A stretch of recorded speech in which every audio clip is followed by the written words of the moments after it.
নমস্কার বন্ধুরা, রিয়ার কিচেনে আপনাদের সকলকে স্বাগত জানাই। আমার আজকে রেসিপি এঁচোড় চিংড়ি। আপনারা প্রায় সকলেই এই রেসিপিটি বানাতে পারেন, তবে আমি কিভাবে এই রেসিপিটি বানাই সেটাই শেয়ার করব আমার আজকের এই রেসিপিতে।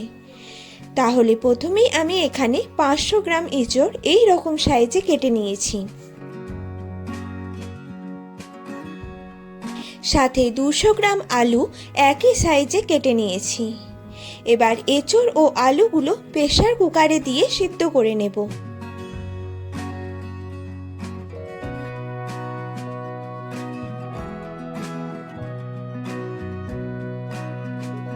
সিদ্ধ করার সময় জলটা খুব বেশি দেব না, এঁচোড়টা ভালোভাবে ডুবে যাওয়ার মতো জল দেব।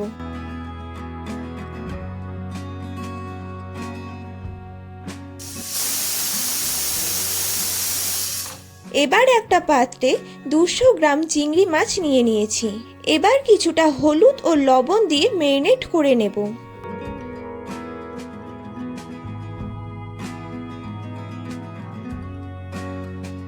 এবার একটা কড়াইয়ে দিয়ে দেব 3 টেবিল চামচ সর্ষের তেল। তেলটা ভালোভাবে গরম হয়ে গেলে চিংড়িগুলো ভেজে নেব। এখানে বলে রাখি, আপনারা যদি চান তাহলে গলদা চিংড়ি দিয়ে এই রেসিপিটি বানিয়ে নিতে পারেন। মাছগুলো ভাজা হয়ে গেলে একটা পাত্রে তুলে নেব।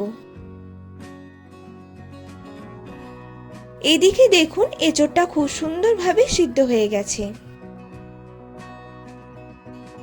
এবার রেসিপিটি বানানোর জন্য কড়াই দিয়ে দেব পরিমাণ মতো সর্ষের তেল।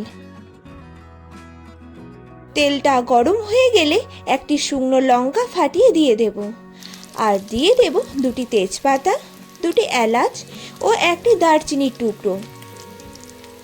এইগুলো থেকে সুন্দর গন্ধ বেরিয়ে এলে দিয়ে দেব একটি বড় মাপের পেঁয়াজ কুচি। এবার পেঁয়াজগুলো ভালোভাবে ভেজে নেব। ভাজা হয়ে গেলে একটা টমেটো কুচি দিয়ে দেব।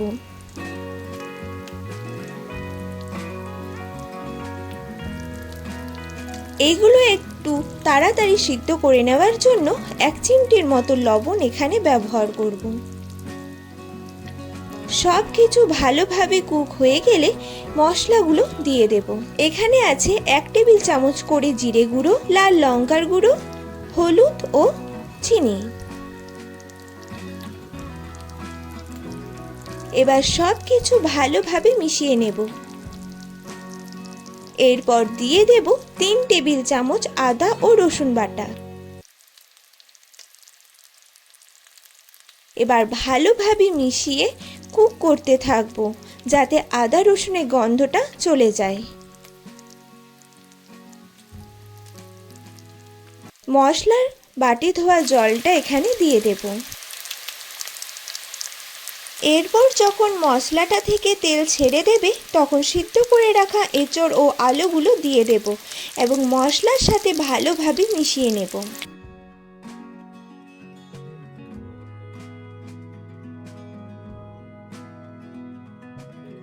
এরপর এখানে স্বাদ মতো লবণটা দিয়ে দেব। এবার ভালোভাবে কষিয়ে নেব। আর আমার চ্যানেলের মেম্বারশিপ আপনি যদি নিতে চান তাহলে চ্যানেলে ভিজিট করে মেম্বারশিপ নিতে পারেন। কষানো হয়ে গেলে ভেজে রাখা চিংড়িগুলো দিয়ে দেব।